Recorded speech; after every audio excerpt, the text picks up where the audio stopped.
හරි එහෙනම් ආයිබෝන් කියලා පිළිගන්නවා අපේ තර්ඩ් එපිසෝඩ් එකේ දෙවෙනි කොටසට. ඒ කියන්නේ ටිපිකල් ගැහණු සහ ටොක්සික් පිරිමි ගැන කතා කරන්න තමයි අපි ආයේ try කරන්නේ. හරිද? එතකොට අපි කලින් එපිසෝඩ් එකේ කියන්නේ 3.1 එකේ තුන්වෙනි එකේ පළවෙනි කොටසේ අපි කතා කළා ටිකක් ගෑනුන්ව ඩිෆයින් කරගන්න try එකක් දුන්නා. හරිද? ඒක කොහොමද try කරන්න තමයි වෙන්නේ පැත්තයි. ගෑනු සහ ඊට පස්සේ අපි ටොක්සිසිටි ගැන ටිකක් කතා කළා. අපි කියන්නේ ටර්ම්ස් ගැන පොඩ්ඩක් අපි ටිකක් වැඩේ ලියා ගත්තා. සහ අපි දෙන්නට මේ ටිපිකල් කියන එක ගැන තියෙන ප්‍රශ්න ගැටුම විසඳගත්තා.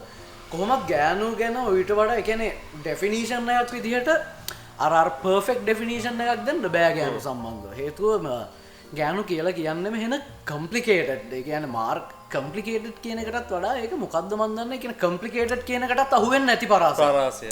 හරිද? ඒ කියන්නේ අර ලේසිම වැඩේ තමයි ගෑනු කියලා කියන්නේ ප්‍රහෙලිකා කියලා අතහැරලා දාන එක. හරිද? ඒ කියන්නේ මේ අර ඕක ගැනත් අපි කතා කළා. සාමාන්‍යයෙන් පිරිමින්ව ලෙහලා බලන්න. ඒ කියන්නේ අර පිරිමි කියන සමීකරණය විසඳන්න හරි ලේසි. හරිද? ලේසි කියලා කියන්නේ මේ ඒකට අර මම කලින් කියපු උදාහරණෙම තමයි කියන්න තියෙන පැත්තයි මේ. ඒ කියන්නේ අපි දෙන්න කතා කරද්දි කියපු උදාහරණෙම තමයි කියන්න තියෙන්නේ. පිරිමියෙක් ඉස්සරහා කියන්නේ පිරිමියෙක්ව නිරුවත් කරලා කණ්ණාඩියක් ඉස්සරහින් තිබ්බහම පිරිමියෙක්ව ඩිෆයින් කරලා ඉවර කරන්න පුළුවන්. හරිද? ඒ කියන්නේ මේකත් එක්කත් මිනිස්සුන්ට තියෙන්න පුළුවන් තර්ක අපි බලමු. හැබැයි සරලව කිව්වොත් පිරිමියෙක්ව කන්නඩියක් ඉස්සරහා නිරුවත් කරොත් පේනවා. ඔව්. ඇත්තටම පේනවා. ෆිසිකලිත් පේනවනේ. කවුද මොකද්ද මුගේ තියෙන ප්‍රශ්න කියලා පේනවා. කන්නඩියක් ඉස්සරහා නිරුවත් කරොත් පේන්නේ නැහනේ. පේන්නේ නැහැ. ඇත්තටම පේන්නේ නැහැ. ඒ කියන්නේ මම මේ කල්පනා කළෙත් ඒක හරිද? ඒ කියන්නේ දෙවියන් වහන්සේ හරි ස්වභාව ධර්මය හරි කවුරු හරි මේ මැවුම් කාරකයා වැඩේ හදලා තියන්නේ මෙහෙන මාර ආතල් විදියට. හරිද? ඒක මාර ආතල් කැලලක්. ඒක වෙනම කතා කරන්න ඕනේ කැලලක්. මොකද මේක වටේ තියෙන දේවල්, මේ සබාධාමේ තියෙන දේවල්, මේ වෙලා තියෙන දේවල් අපේ පොස්චර් එකේ ඉඳලා පවා. මොකද දැන් අපි බ්‍රිජ් එකක් ගත්තොත් බ්‍රිජ් එකේ ස්ට්‍රක්චර් එක බේස් කරගෙන තියෙන්නේ අපේ කකුලේ මේ සෝල් එකේ තියෙන මේ පොඩි ආච් එකත් එක්ක. මොකද බ්‍රිජ් එක විදිහට තමයි අපේ කකුල තියෙන්නේ. පොඩි ආච් එකක් එක්ක. මොකද එන ලෝඩ් එක ඩිස්ට්‍රිබියුට් වෙලා බෙයා වෙලා යන හොඳම මේ ස්ට්‍රක්චර් එක තමයි ආච්. ඉතින් ඒතකොට එහෙම ගත්තාම ඒක මාරම සීන් එක. ඔව්. ඒ කියන්නේ ඒක තමයි මේ මැවුම්වාදියා කවුරු හරි ගෑනුන්ව සහ පිරිමින්ව නිර්මාණය කරලා තියෙන්නේ. කියන හුදකලාව අපි කොන්සෙප්ට්ස් දෙක විතරක් ගත්තා. පිරිමියෙක්ගේ ඔක්කොම එළියට දාලා තියෙනවා. මාර ආතල් කොන්සෙප්ට් එකක් මම කියන්නේ. මාර ආතල් ක්‍රියේෂන් එක. ගෑණිගේ හැම මගුලම එළිය ඇතුලේ තියෙන්නේ කුක්කු දෙක ඇරුණා. හරිද? ඒ කියන්නේ අපි කියන්නේ පීවරු තම් දෙක ඇරුණා. පිටින් තිබිය යුතු දෙයක් ඉඳන්නේ. ඒ කියන්නේ ඒක කොහොමද? ඒක තමයි. ඒකත් මාර ඒකේ තියෙන ක්‍රියේටිවිටි එක සහ ටෙක්නොලොජි එක කියලා කියන්නේ ඒක එළියට දෙන්න තියෙන දෙයක්. එළියට දෙන්න තියෙන දෙයක් සහ ඒක ඒ යන්නේ අර ඒ කියන්නේ සමහර විට ඒක අර අපි මිනිස්සු හින්දා සහ අපිට ඒ කියන්නේ ඒක පොඩි කාලේ ඉඳලා අපි ඒකට බොහොම ආශා නිසා අපිට ඒක අර ලස්සන කවර් පිට කවර් එක තියෙන එකක් වගේ පේන දේකුත් තියෙනවනේ. දැන් අපි බැලුවොත් ස්තන ග්‍රන්ථි බැලුවොත් අනිත් සත්තුන්ට සාපේක්ෂව දැන් එළදෙනකගේ තියෙන විදිහේ ස්තන ග්‍රන්ථියක් මිනිස්සෙකුට පිහිටියා නම් ඒක ගැන අපිට අර මේ දැන් තියෙන ආව එක නොදෙන්න තිබුණා. ඒක කෙල්ලන්ට කියන්න නැති වෙන්න තිබුණා. ඒ කියන්නේ ඉම්ප්‍රෙෂන් එක මම යයිසාව හිය ඔය කතාව කියන්න බැරි වෙන්න තිබුණා. ඒක හරි. ඒ කියන්නේ හරිද? ඒ ඉම්ප්‍රෙෂන් එක ලස්සන පැකේජින් එකක ඇතුලේ තියෙන එකත් මේකේ තියෙන වෙනම මේ අර ක්‍රියේටර්ගේ ආතල් එක. ආතල්. ඒක මාර ලස්සන සිද්ධියක්. ඒ කියන්නේ ඒක මාර ලස්සන වෙන එක. ඔව්. එතකොට මේ ගෑනිත් ඇත්තටම ඒ කියන්නේ ගැහණියත් ඇත්තටම යෝනියක් වගේ තමයි. ඒ කියන්නේ මේ මැජික් එක එළියට පේන මැජික් එකක් නෙමෙයි. ඒක හැම වෙලාවෙම ඇතුලේ තියෙන දෙයක්. ප්‍රශ්නේ තියෙන අපිට හෘද සාක්ෂිය හෝ උන්ගේ තියෙන ආශා කලාපය හරලා උස්සලා බලන්න බෑ. එතකොට මේක වෙන් කරලා අඳුර ගන්න ඕනේ. අර අපි මේ කුඩා ලෝකය කියලා කිව්වේ ගෑනුන්ගේ. ඒ කියන්නේ ඒ කුඩා ලෝකය පිරිමින්ගේ විශාල ලෝකයට වඩා අඳුනා ගැනීමට අපහසුයි. මාර කොම්ප්ලිකේටඩ්. එතකොට පිරිමින්ගේ විශාල ලෝකය ගැන අපිට දැන් ඒ කියන්නේ මම ඊවයි සතියක් එක මේ අපාර්ට්මන්ට් එකක ජීවත් වුණොත් එහෙම මම දන්නවා ඊළඟට ඔයා මොකද්ද කරන්න කියලා. ඒ කියන්නේ ඔයා බොණ්ඩාස සිගරට්ටු જાතිය මොකද්ද? ඔයා ඊළඟට කන්න කැමති මොනකටද? ඒක ගැන තාම පැහැදිලි කියවීමක් අපිට ගන්න පුළුවන්. හැබැයි ගෑණියෙක් එක්ක මුළු ජීවිත කාලයක් ජීවත් වුණත් ඇයි මේ ගෑණි කතා කරන්න නැතු වෙන්නේ කියලා අපිට හිතා ගන්න බෑ. ඒක මාර යුනිවර්සල් ට්‍රූත් එකක් නේ. ඒක මට හිතෙන මේ දේ තමයි දැන් අර අපේ ලෝක සමපාත වෙනවා. ඒ කියන්නේ අපේ විශාල ලෝකය ඇතුලේ උඹ දකින්න පූටින්ම තමයි මම දකින්නේ. ඔව්. එකන අපි ඒ තියෙන එක තියෙන විදිහට දකිනකොට ගැහැණු දේවල් දිහා බලන්න මේකත් එක්ක තමන්ට ආවේනික සම්බන්ධයක් ගොඩනගාගෙන ඒකට හැඟීමක් තියෙනවා අපිට එළිය දේවල් තියෙනවා සමහර දේවල්ට හැඟීමක් නැහැ ඒක ඒ සැටියෙන් විතරයි එතකොට ඒ හැඟීමත් එක්ක ඒ පුංචි ලෝකයේ ඇතුලේ කෑල්ලක් වෙනවද නැද්ද කියන තීරණයත් එක්ක තමයි ඒක කම්ප්ලිකේට් වෙනවා කියන එක මට හිතෙන්නේ මොකද ඒක දේවල් වලට එකම දේ වුණා දැන් අපි දැන් ගත්තොත් මල් පෝච්චි කිහිපයක් තියෙන්න පුළුවන් නිකන් උදාහරණයක් ගත්තොත් ගෙදර මල් පෝච්චියක් තියෙනවා මේ ස්වාමියාගේ අම්මා ගෙනත් දීපු මල් පෝච්චියකුත් තියෙනවා ඒකේ තියෙන්නේ රෝස මල් බිරිඳගේ අම්මා ගෙනත් දීපු මල් පෝච්චියකුත් තියෙනවා ඒකේ තියෙන්නේ රෝස මල් ස්වාමි පුරුෂයා අතින් බැරිවීමකින් අතපසු වීමකින් ස්වාමි පුරුෂයාගේ අම්මා ගෙනත් දීපු මල් පෝච්චිය බිම වැටෙනවා ලොකු අලාභහානියක් නැහැ අයියෝ බලන්න අම්මා ගෙනත් දීපු පෝච්චිය වැටුණානේ ඕක අපි අස් කරලා මේවා කරලා මල් ටික වෙන පෝච්චියක හිටවමු ඕකම අනිත් පැත්තට හිතලා බලපන් බිරිඳගේ අම්මා ගෙනත් දීපු මල් පෝච්චිය ස්වාමි පුරුෂයා අතින් වැටිලා කැඩුනොත් බිඳුනොත්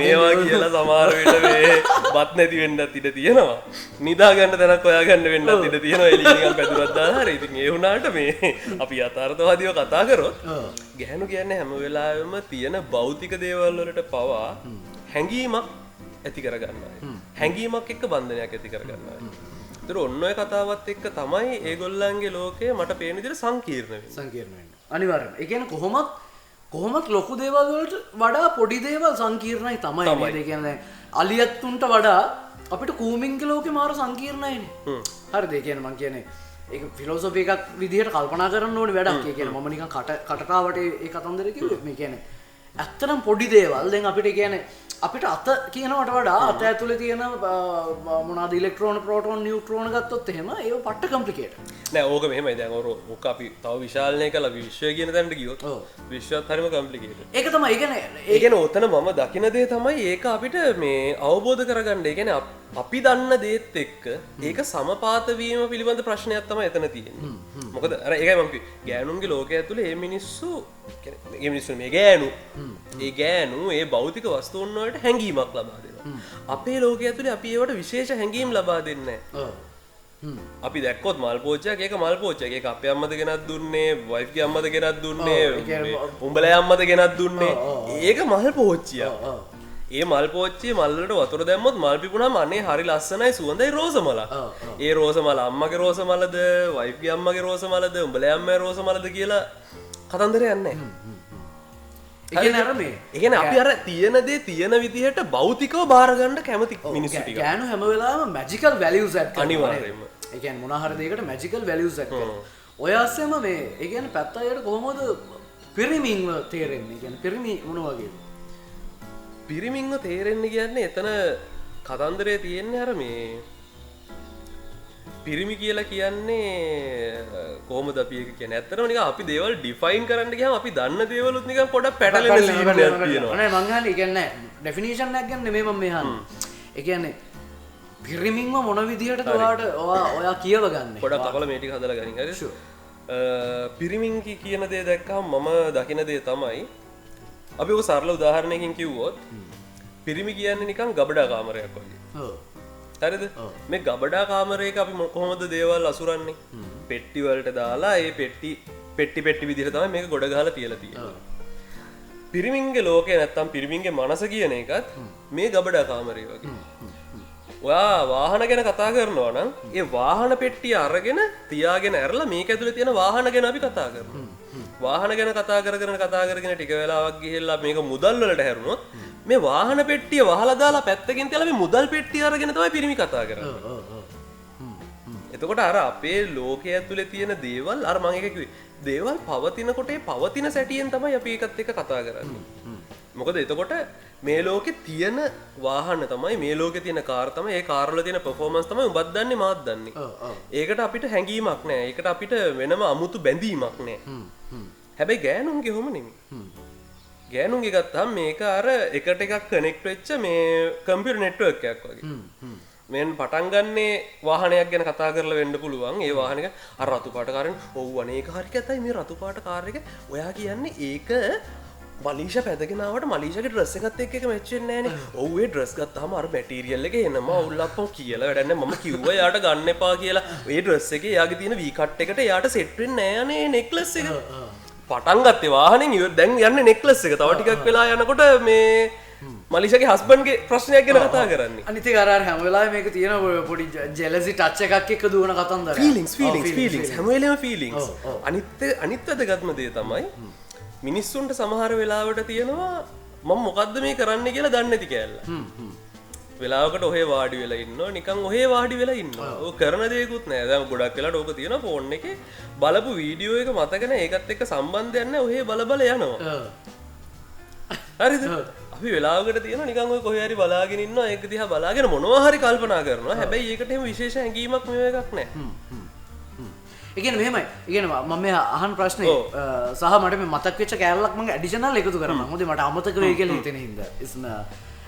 මම එකතු කරන කාරණාව තමයි එතකොට මේ ඒ කියන්නේ මට මතක් වෙන කෑල්ල තමයි හැම වෙලාවෙම පිරිමි අර ඔයා බලාගෙන යනවා මතක නැහැ කියපු කෑල්ල.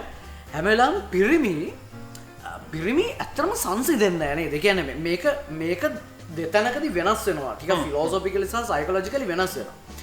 පිරිමි සංසිඳෙන්නේ අපි හැම වෙලාවෙම අල්ටිමේට් ට්‍රුත් එකක් හොයනවා. ඒ කියන්නේ පිරිමි ධාවනය වෙන්නේ ඒක මත කියලා මම විශ්වාස කරනවා. ඒ කියන්නේ අපි සරල තැනකට එමුකෝ. අපි ජිල් වගන්න ගියාම අපි පේජස් 300 ගණන් විතර යනවනේ හොඳම එක හොයාගෙන. හරිද? යද්දි සමහරකට උදේ 4:00 වෙලාව පාන්දර. අරක මැල වෙලා. හරිද? එහෙම තමයි වැඩේ ඉවර වෙන්නේ. හැබැයි ගෑනු හැම වෙලාවෙම ටක් ගාලා මේ තියන දේ අල්ටිමේට් ට්‍රුත් එක විදියට බාර ගන්නවා. වගේ එකක්. හරිද? ඉන්න භෞතික ඇස මේ මම කියන්නේ. ඒ කියන්නේ හිතන්නකොට නිකන් කසාද වගේ එකක් සම්බන්ධව. අපි ඇත්තටම පර්ෆෙක්ට් ගෑණියෙක් හොයනවනේ පැතුම්මයි. සාමාන්‍ය යශෝදරාවන් හොයනවා. කියන්නේ පර්ෆෙක්ට්ම ගෑණියෙක් හොයනවා. හැබැයි ගෑනුන්ට තියෙන පොඩි ඇබිලිටි එකක් මම විශ්වාස කරන විදිහට මේක හරිද වැරදිද මම මේ ෆැක්ට් ට්‍රුත් කරන්නේ නැතුව මම මේ කියන්නේ. ඇබිලිටි එකක් තියෙනවා තියෙන දේ හොඳම දේ චෙක් කරන්න නැතුව නේ. ඔව් ඒ කියන්නේ ෆැක්ට් චෙක් කරන්න නැතුව තමයි මම මේ කියන්නේ. තියෙන දේ හොඳම විදියට බාර ගන්න ගෑනුන්ට තියෙන පොඩි ඇබිලිටි එකක්. හරිද?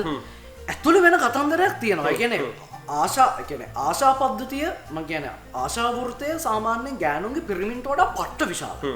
පට්ටම විශාලයි. ඒ කියන්නේ පිරිමින්ට ඇතුළේ ආශාවන් පද්ධතිය ඔස්සේ අර ඔයා කියපු කතන්දරේ තමයි එළියේ තියෙන දේ පවතින දේ විදියට බාරගෙන ඉවර කරන්න ඕන.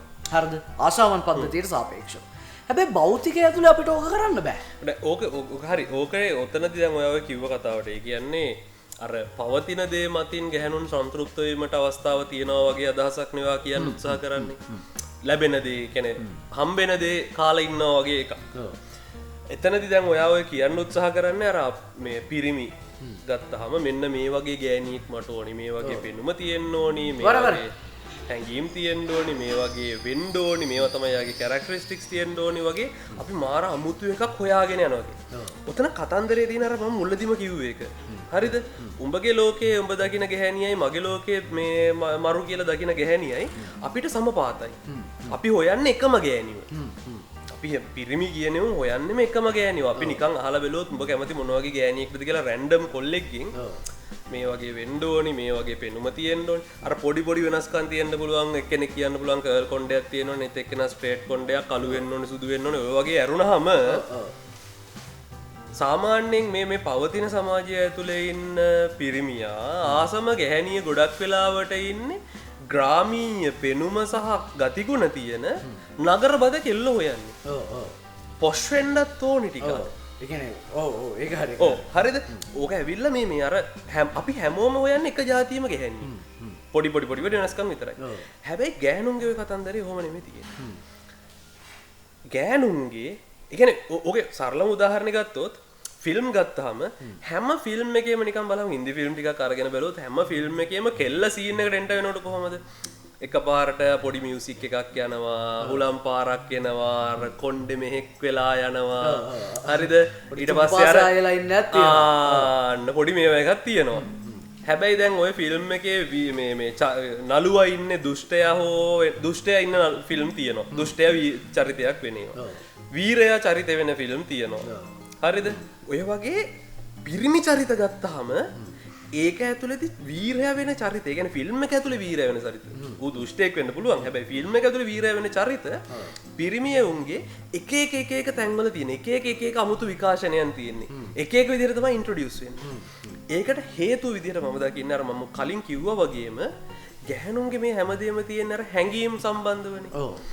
එතකොට ගැහණුන්ට තියෙනවා ඩිෆිනිට් ඒ කියන්නේ එක එක්කෙනාට යුනික් වෙච්ච එක එක්කෙනාට වෙනස් වෙච්ච මම කැමති කැරක්ටර් එක මෙන්න මෙහා කියලා අයිඩියා එකක්.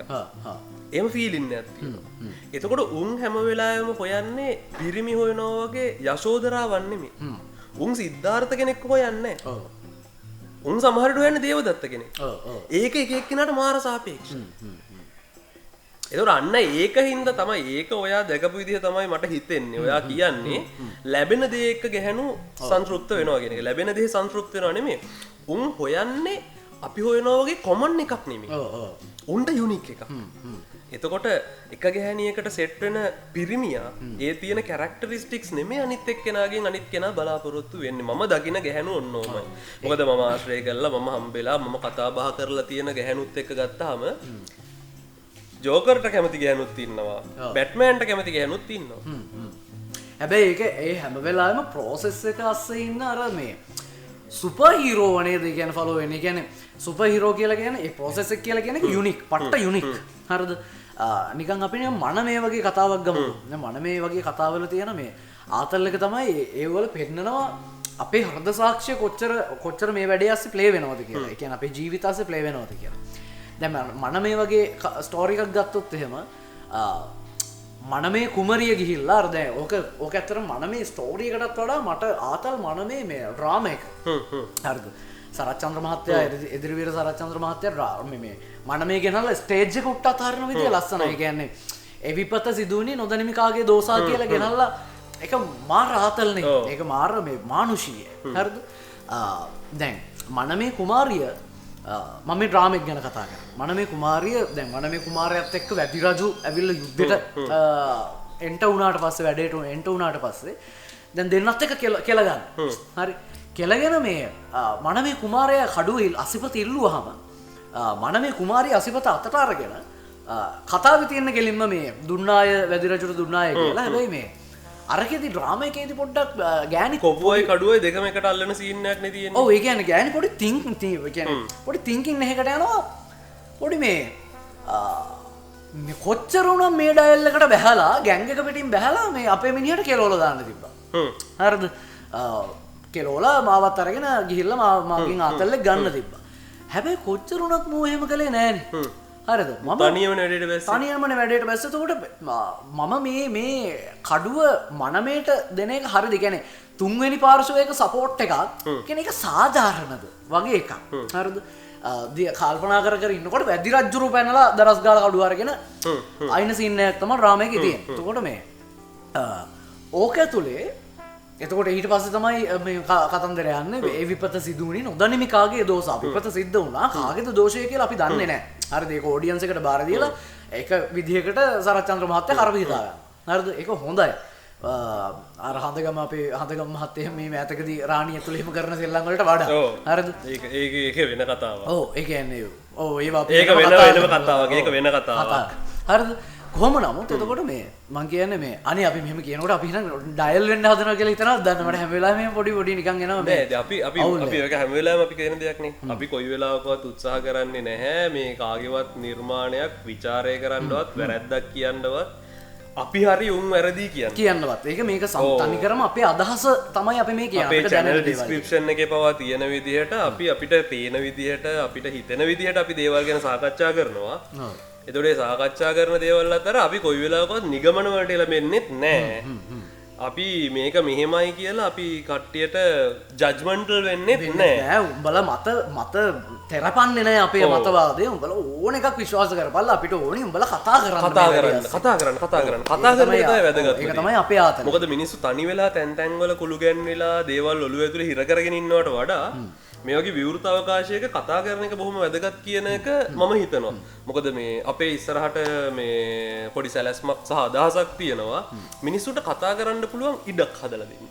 ඒ කියන්නේ මේ platform එක වගේම physical ඉඩක්. අපි බලමු ඉස්සරහට අපි බේකරියට මොකද වෙන්නේ කියන එක. අපි බේකරියට. එතකොට අපි මං කියවෙන්නේ ඉන්නේ එයා දැන් කතන්දරය ඇතුළේ කොහොම දේවල් සිද්ධ වුණත් ඉතින් මම ඒක තේරුම් ගන්න. අර මේ හීරෝ ලෙවල් එකට අපේ තියෙන ඒ කියන්නේ ගෑනුන්ගේ තියෙන වැඩේ තමයි පැත්තයි ගෑනු සාධාරණයි. හරිද? ගෑනු සාධාරණ නෑ. ගෑනු කොයි වෙලාවකත් සාධාරණ නෑ. හරිද? හැබැයි පිරිමි හදන්නේ හැම වෙලෙම සර්ව සාධාරණ. අන්න හරි. සර්ව සාධාරණ වෙන්න. පිරිමිත් සාධාරණ නෑ තමයි. හැබැයි හදන්නේ සර්ව සාධාරණ වෙන්න. අර වගේ තර අපි කලින් කතා කළා වගේ තමයි කියන්නේ පිරිමින්ට ලෝකෙ බේරගන්න බෑ. හැබැයි පිරිමි හිතාගෙන උන් හින්දා තමයි ලෝකෙ බේරිලා තියෙන්නේ කියලා. ලෝකෙ බේරගන්න ඉන්නේ අපි තමයි කියලා අපි. ඒ අමාරුවනේ මේ තියෙන්නේ. අපි බයිමයි දෙන්නත් පිරිමිනේ. හරිද? මේ ලෝකෙ බේරගන්න දඟලලා කෑල්ලන්නේ මෙතන දුවන්නේ. හරිද? නැත්තම් මේ අර ඉන්න මිනිස්සුන්ට මේ ඇවිල්ලා මේ අපිත් එක්ක කතා කරන්න සංවාද කරන්න මේ ප්ලැට්ෆෝම් එක ඔයගොල්ලන්ට විරුද්ධයි කියලා මේ එන්න කතන්දර කියන්නේ අපි හදන්නෙත් මේ ලෝකෙ බේරගන්න. පිරිමිකම තමයි අන්තිමට. එතකොට ගෑනු කොයි වෙලාවකටයි සාධාරණ වැඩේ යස. එතකොට ගෑනුන්ට හැම වෙලාවෙම ඒ කියන්නේ අපිට තීරණය කරන්න බෑ ෆිල්ම් එකේ එන්ඩින් එකට එනකම් මේ ගෑනේ විලන්ට ලව් කරයිද හීරෝට ලව් කරයිද කියලා. හැබැයි ඒ මොකක් වුණත් අර ෆස්ට් ෆ්‍රේම් එකේ තියෙන ඒ කියන්නේ අර සම්පූර්ණයෙන් මේ ලොකු විශාලණය වෙච්ච තිරේදී අපිට පේන වීරයා හෝ දුෂ්ටයා හෝ ඒක මොකක් වුණත් ඒ අපිට අදාළ කරන ඒ කියන්නේ අර කොමන් හීරෝ ගෑනුන්ට වැඩක් නැහැ. ගෑනුන්ට ඉන්න උන්ට ආවේනික හීරෝ කෙනෙක්. හරිද? ඒ කියන්නේ මට හිතෙන්නේ වැඩි රජා මනමේ කුමරේට පට්ට හීරෝ කෙනෙක්. හරිද? වියහක. ඒක කොච්චර සාධාරණද නැද්ද? ඕක ගැන මට ඔය දැන් ඔය මනමේ බලනකොට ඩ්‍රාමා එකෙන් බලනකොට මට හිතිච්ච දෙයක් තමයි දැන් මනමේ කුමරිය කියන්නේ මනමේ කුමාරයාගේ බිරිඳනේ. අර අපි මුලින් කිව්වා වගේ ඔය දැන් රජපෞල් වල ගත්තාම කොහොමත් ඔය ඩොමිනන්ස් ඇන්ඩ් සබ්මිසිව් කියන කෑල්ල ලොකුවට ඇතිනේ. තියෙනවනේ. රජ කියන කතන්දරය අපි ගත්තාම අපි අහලා දැකලා තියෙන රජ කතන්දරය ඇතුලේ ඕක ලොකුවටම තියෙනවා. මනමේ කුමාරිට හිතුණද දන්නේ හැමදාම මේ මනමේ කුමාරයාගේ බිරිඳ වෙලා යටින් ඉන්නවට වඩා කොහෙවත් ඉන්න වැද්දව මම සෙට් කරගත්තොත් මට රජ වෙලා මුව ළඟ තියාගන්න පුළුවන් කියලා. වෙන්න පුළුවන්. හැබැයි මේ මට අර ඕකෙදි විරුද්ධ වෙන්න එක තැනක් තියෙනවා. කෑනු හැම වෙලාවෙම මේකට මේ ලස්සන කතාවක් තියෙනවා. කියන්නේ ෆීමේ මං කියන්නේ පර්සනැලිටි එක ගැන මේ දැන් කතා කරා. එතකොට ගෑනු රූප නෙමෙයි ගෑනු රූප මට මතක නෑ මේ මනමේ කුමාරයා කැලේට යන්නේ ඇයි? උන්ට ඒ කියන්නේ චූබර ඇතුළේ නෙමෙයි මේ උන්ගේ කියන්නේ අර ගමනේදී උන් දෙන කසාද බඳලා යනවනේ මනමේගේ වාසභවන්ට. ඒ යන අතරමඟදී අර ගෑනිට ඕනි වුණා කැලේ ලස්සන බලන්න. මනමේ කුමරිය. ඒකට තමයි මනමේ කුමාරයා බහැලා අන්න බලන් සඳරන් තැටියෙන් සුදු සිත ගඟුල් ගලනා කියලා පෙන්නගෙන කැලේ ඇතුළට යනකොට තමයි වැද්ද ඇවිල්ලා ගේමිල්ලා. හඩෝ කියලා. හරිද? එතකොට මේ මම මොකද්ද කියන්නේ කියලා මතක නැහැ. මතක නැහැ මටත් මතක නැහැ පොඩි දා. හරි මම කිව්වේ මොකක්ද අන්තිමට මම කිව්වේ සමහර වෙලට ඉතින් මේ මනමේ කුමාරිට හිතුණද දන්නේ මනමේ කුමාරයාගේ බිරිඳ වෙලා පොඩ්ඩක් යටින් ඉන්නවට වඩා කොහෙවත් ඉන්න වැද්දව අල්ලගෙන මම ලොකු වෙලා වැද්ද පොඩි කරගෙන ළඟ තියාගන්න. ඕක මම කියන්න හැදුවේ ඔන්න ඕකත් දැන් මම අයියට කියන්න හැදුවේ ඔය කාරණාත් එක්ක මම ටිකක් එකඟ වෙනවා හොරයි. හරිද? මේකේ අන්තිම කොටස විදිහට අපිට අමතක වුණොත් අපි මේක සලකුණු කරලා මතක් කරගමු. මේ වෙලාවේ අපේ තියෙන ඒ කියන්නේ මේ මොහොතේ මේ අපි ගත කරමින් ඉන්න පසුනූතන මොහොතේ ඒ කියන්නේ පසුනූතන ධනවාදී මොහොතේ එතකොට ඒකටත් එහා ඇත්තටම මගේ විශ්වාසය නම් මේ දැන් ඒකත් පව කරලා ඉන්නේ. එතකොට මේ ගත කරන මොකක් හරි ලැබෙ මොහොත අස්සට එනකොට මේ පර්සනැලිටීස් ලිංගික පද්ධතීන් ඊට පස්සේ ලිංගික අනන්‍යතාවයන් පට්ට ජෑම්. හොඳේ පට්ට ජෑම්. නමුත් මම එහෙම ලිංගික අනන්‍යතාවයන් ගැන තහවුරුව කතා කරන්න පුළුවන් මොහොතක ජීවත් වෙනවා කියලා තමයි මම මේ කතා කරන්නේ. එතකොට ගෑනු සෑහෙන දුරට පදනම් වෙන සුළුයි. හරිද? ඒකට මේ ලස්සන කතාවක් ඔය ඉස්සර අපේ මේ උන්දවත් මතක් කරන්න ඕනේ ධනුෂ්ක දිරිවීර බණ්ඩාර. උන්ද තමයි අපිට සාහිත්‍ය සහ කියන්නේ මට සාහිත්‍ය සහ ඔය දර්ශනය සම්බන්ධව මුලින්ම අපොත් තියලා පොඩ්ඩක් මේ මෙන්න මෙහෙම වැඩකුත් ලෝකේ තියෙනවා කසුම් කල්හාර කියලා ප්‍රේමසිරි කේමදාස කියලා ඩයල් ඉන්නවා මේ ලෝකේ කියලා මට නිකන් කියලා දුන්නේ යා. එයා ලියලා තියෙන ඔය මේ රැය විඳිමි නොවිඳිමි කියලා කවි පොතක් ඔයාගෙන කියවන්න. මම මගව තියෙනවා. වෙන ආතල් එකක් තියෙන පොතක් ඔය අයියා කියවල තියෙන අයියා ලෝකෙට ආවනේ. පොතක් තියෙනවා පුළුවන් නම් හොයාගෙන කියවන්න. කියවන්න ඒක වටින පොතක්. වටින පොතක්. එතකොට මේ එයා කියන කතන්දරයක් අයි මේ ඔන්න හිටියලු එක්කෝමත් එක රට්ටක එක්කෝමත් එක කාලෙක මේ ගමරාලගෙනකුයි ගම හාමිනේ මේ ගමරාල හැමදාම ඔය අපේ කවුද තිමල්කයා වගේ එකෙක් හදන මේ කොක්ටේල් වීලා හැමදාම ඇවිල්ලා කෙලිනවලු ගම හාමිනේට හරිද තඩි ගහනවා ගම හාමිනේට ඔන්න මේ ඩයල් එක වලකච්ච ගහලා හරිද ගම මහත්තයා ගමරාල වලකච්ච ගහලා මිනිහා මැරුණට පස්සේ දැන් ගමේම මිනිස්සු කතා වෙනවලු මේ අනේ හොඳයි ඉතින් ගමහාමිනේ නේද දැන් ගමහාමිනේට සතුටින් ජීවත් වෙන්න පුළුවන් දැන් කවුරුත් තඩි ගහන්න එකක් නෑ නේ කියලා හරි සතුටුයි ගමට සතුටුයි ඔව් දැන් පළවෙනි දවසේ ගියාලු දෙක ගියාලු තුන ගියාලු දවස් 4කට විතර පස්සේ හවසට 7ට 8ට විතර එහෙම නැත්නම් ඔය ගමරාල ගෙදරෙන් ටයිම් එකට ඒ හරියෙන් යනකොට ඔය ගම්මුන්ට ඇහෙනවලු පොඩි සද්දයක් දඩස් කාල සද්දයක් දැන් හිතාගන්නත් බෑනේ දැන් ගමාමිනි විතරයිනේ ගෙදර ඉන්නේ ඩයල් ගිහිල්ලා පොඩ්ඩක් ෂේපේ ගමේ උන්ටත් ඉතින් මාර පුයන්න යම්මන්නේ තියෙන නාහරි හොයාගත්තොත් ඉතින් රජ්‍යමග ඕපදූප ඔව් මං කියන්නේ ඒක ගැන අපි දවසක් කතා කරේ ආතල් වැඩක් මම පළවෙනි එපිසෝඩ් එකෙත් කිව්වා ඕපදූප කියලා කියන්නේ ගොසිප්ස් කියලා කියන්නේ ආතල් වැඩක් මේ ගිහිල්ලා පොඩ්ඩක් බැලුවලු තේ හැටියලා මොකද්ද මේ කරන්නේ ගම හාමිනේ මොකද්ද මෝල් ගහ හරි වංගෙඩිය හරි මට මතක නෑ මේ බාල්කේ ගැට ගහලා තල්ලු කරලා පිටාල හරිද තල්ලු කරලා පිටාල හරිද එතකොට ෆීමේල් පර්සනැලිටි එක පැතුම්මයි ඔන්න ඔහොම දෙයක් හරිද ඒ කියන්නේ ඒක හරියට මේ මම ඔය ඉස්සර හරියට ඔය යකාලත් එක්ක බෙදාගෙන වැඩක් තමයි පිරිමි හරියට බෝතල් වගේ ගෑනු හරියට වතුර වගේ කියලා හරිද පිරිමින්ට තමන්ගේ හැඩේ වෙනස් කරගන්න එක මාර ඩිෆිකල්ට් හැබැයි ගෑනුන්ට පුළුවන් මොකක් හරි තමන්ව ආයෝජනය කරන බාණ්ඩේ හැඩේ අරගෙන හරි කියලා ජීවත් වෙන්න. හරිද නිකන් අර ඇලඩින් බුදුන් පහනේ ඇලඩින් වගේ ඕන ලබ්බක හැඩේ අරගෙන උන්ට පුළුවන් ජීවත් වෙන්න. සහ උන් හැම වෙලාවෙම උන්ගේ වැඩේ ඇස්සේ ප්‍රැක්ටිස් කරනවා මොකද්ද මන් දන්නේ ආධ්‍යාත්මය. ඒක තමයි දැන් ඔය කතන්දරේ තියෙන්නේ ගැහැණු හැඩ ගැසීම කියන එක. සහ පිරිමින්ට හැඩ ගැසීමට අපහසු. සහ ඒකත් එක්කම තවදුරටත් කියන්නේ යැපීම කියන එක. ඒ කියන්නේ